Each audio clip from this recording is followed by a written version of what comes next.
Di perjalanan, Ishigir bertemu dengan seorang tua yang mengendarai. Bagaimana ini? Kok Dewa Surya mempermainkanku? Apa ia tidak punya kerjaan? Tak tahu ini lagi membutuhkan beras. Kok ada dewa seperti itu? Matahari tak bisa bersinar. Ikuti terus cerita-cerita menarik dari kami. Cintai budaya kita dan literasi. Selamat menyaksikan, like, komen, subscribe, dan share. Kisah Luh Ubuh melahirkan anak bermata satu. Hampir semua warga desa sangat simpati kepada Luh Ubuh karena sesuai namanya Ubuh, ia adalah anak yatim piatu namun rajin bekerja. Kelakuan Luh Ubuh menjadi perbincangan di masyarakat karena ia adalah gadis yang ulet bekerja, tahu dirinya tidak memiliki ayah. Di kampung ini jarang ada anak yang mandiri seperti Luh Ubuh.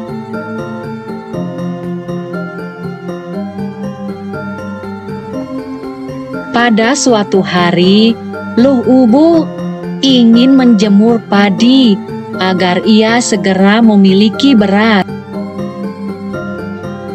Persediaan beras di dapurku kini sudah menipis. Semoga ada matahari sehingga gabahku cepat kering. Aku akan segera menjemurnya. Siapa tahu besok ada konangan lagi. Itu yang juga menyebabkan beras cepat habis.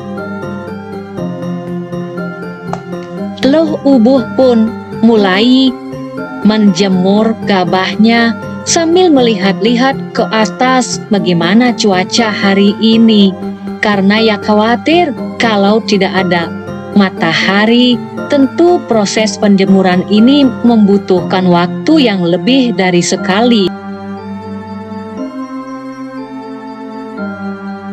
Perasaan jengkel mulai dirasakan oleh Luh Ubuh karena setiap ia menurunkan gabahnya ketika itu terang dan tiba-tiba langit menjadi mendung dan kelihatan hitam sehingga ia harus berkali-kali menaikkan, menurunkan lagi gabah yang akan ia harapkan cepat menjadi beras.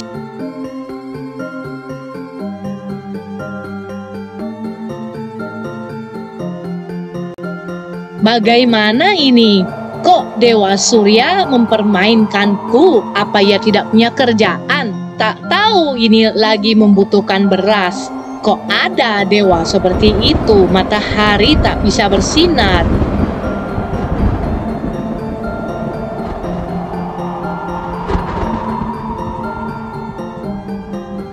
Dasar dewa matahari tak tahu diri. Apa tidak tahu kalau kita manusia membutuhkan cahaya matahari? Nanti kalau begini terus, kita bisa mati.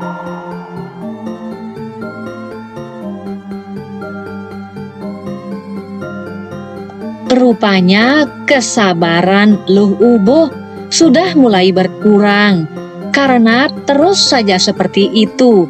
Ia tidak habis pikir yang terus dipermainkan oleh matahari. Dengan bersuara lantang dan kasar, sambil menunjuk-nunjuk matahari, Luh Ubuh menunjuk-nunjuk matahari. Hai matahari bangsat kau, apa saja tugas kau? Lagi menghilang, lagi terbit, kau telah mempermainkan diriku. Kau tidak lihat, tak menghargai kepayahanku. Dasar matahari pemalas. Kenapa seperti itu kepada manusia? Tidak tahukah kau bahwa aku ini perlu beras? Munculkan dirimu matahari bangsat. Sambil menungging dan mengumpat, Luh Ubuh terus berkata-kata kasar dan memperlihatkan pantatnya ditujukan kepada matahari yang ia sangat kesal saat ini. Hayo lihat ini pantatku. Lihat matahari, aku bosan denganmu. Biar kau tahu. Lihat matahari, lihat pantatku matahari. Dan anehnya, setelah Luh Ubuh melakukan hal itu, matahari bersinar terang dan panas, sehingga gabah Luh Ubuh dengan cepat kering. Pasti matahari, kalau aku tidak marah, tidak mau memperbaiki diri seperti ini. Pantas saja. Dan sekarang mungkin matahari sudah sadar rupanya. Namun, ada juga hal yang lebih tidak kalah anehnya terjadi. Setelah Luh Ubuh berkata-kata kasar seperti itu, ia merasakan suatu hal yang aneh pada tubuhnya. Perutnya bertambah besar dan ia merasa lemas. Aku sering muntah-muntah. Sepertinya aku ini mengandung. Kenapa bisa ya? Aku malu. Padahal aku tak pernah melakukan hubungan dengan laki-laki. Aduh, bagaimana caranya? Setiap ia melintas di jalan, selalu menjadi bahan pembicaraan orang-orang. Bahkan mata orang selalu tertuju kepada Luh Ubuh. Ia dicap sebagai wanita nakal. Pada suatu malam, akhirnya Luh Ubuh bermimpi bertemu Dewa Surya, bahwa kandungannya itu merupakan anak dari Dewa Surya. Ia pun tak lama kemudian melahirkan seorang bayi, namun sayang, bayinya hanya bermata satu dan tubuhnya hanya separuh, yang juga disebut dengan Isigir karena ia adalah manusia setengah. Isigir malu memiliki tubuh seperti itu. Ia pun menanyakan kepada ibunya, sebenarnya ia adalah anak siapa? Karena terus-menerus Isigir bertanya kepada ibunya. Ibunya pun menyampaikan bahwa ayahnya adalah Dewa Surya. Ia bisa menghadap kepada Dewa Surya menuju ke arah timur kalau ingin ketemu ayahnya. Isigir pun memohon kepada ibunya bekal untuk menemui ayahnya berupa sejumlah ketupat dan perlengkapan lain seperti daksine agar bisa bertemu ayahnya.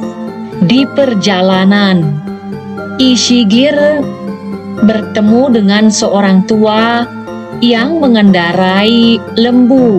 Lembu itu hitam dan bertanduk panjang. Isigir pun mohon bantuan kepada orang tua itu dan disetujui setelah ia memberikan bekal ketupat itu kepada orang tua.